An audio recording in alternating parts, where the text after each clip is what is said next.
শ্রী মমতা বন্দ্যোপাধ্যায় আর কোচবিহারে এসে দি greater Cooch Behar people's অ্যাসোসিয়েশনের নেতৃত্ব অনন্ত মহারাজের সঙ্গে দেখা করলেন তার বাড়িতে এসে।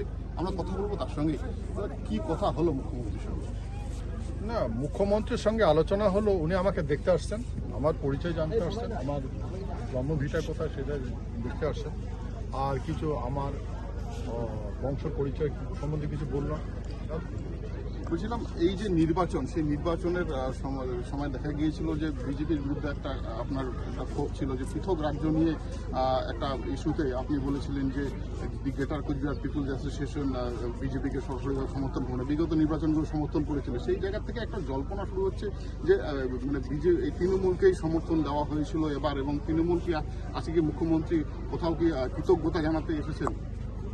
না, দেখুন, আপনি যে কথা বললেন, আমার কথা বিজেপির সঙ্গে হয়নি, গভর্নমেন্ট অফ ইন্ডিয়ার সঙ্গে হয়েছে, ভারতবর্ষের সঙ্গে হয়েছে, যে শাসক আছে তার সঙ্গে হয়েছে। তার গভর্নমেন্টের কমিটমেন্ট আমাদের কুচবিহার রাজ্য বানিয়ে দেবে, কি করে ইউনিয়ন টেরিটরি করে বানিয়ে দেবে। তো সেইটার ভিত্তিতে আমরা ডিমান্ড করলাম, রাজ্য দেওয়ার চাইলাম, আর গভর্নমেন্টের পক্ষ থেকে গৃহমন্ত্রী রাজনাথ সিং আমাদের ডিমান্ড করলো যে আমাকে পাওয়ার দেন, বানিয়ে দেবো। হ্যাঁ, তো আমরা পাওয়ার দিয়েছি।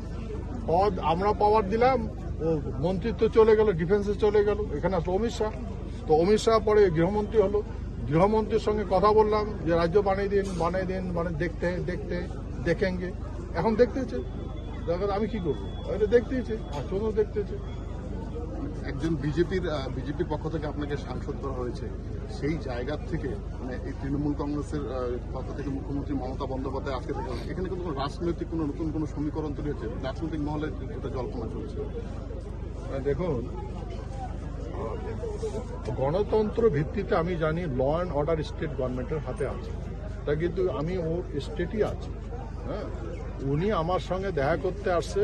হ্যাঁ, তাই সেই ভিত্তিতে আমি এখানকার নাগরিক, আমি যেহেতু এখানে আমার বাড়ি, সেহেতু আমার বাড়িতেও আসছে, আসা আমার সঙ্গে দেখা করতে চাচ্ছে।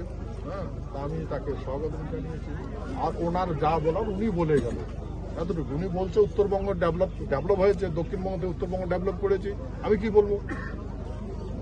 আপনি বিভিন্ন সময় বলেছেন যে আপনার যে রাজ্যসভার সাংসদের যে টাকা সেটা ইউটিলাইজ করতে পারছেন না, ডিএম দেখা করছেন না, সেই বিষয় নিয়ে মুখ্যমন্ত্রী হ্যাঁ বলেছি। কি কথা বলে? হ্যাঁ বলেছি। হ্যাঁ, আমার মনে হয় এবার করবে, আর যদি না করে থাকে আমি চেয়ারম্যান সাহেবকে বলবো। আমরা কথা বলে নিলাম অনন্ত মহারাজের সঙ্গে। তিনি কিন্তু একটি বিষয়ে যেটা পরিষ্কার করে বললেন যে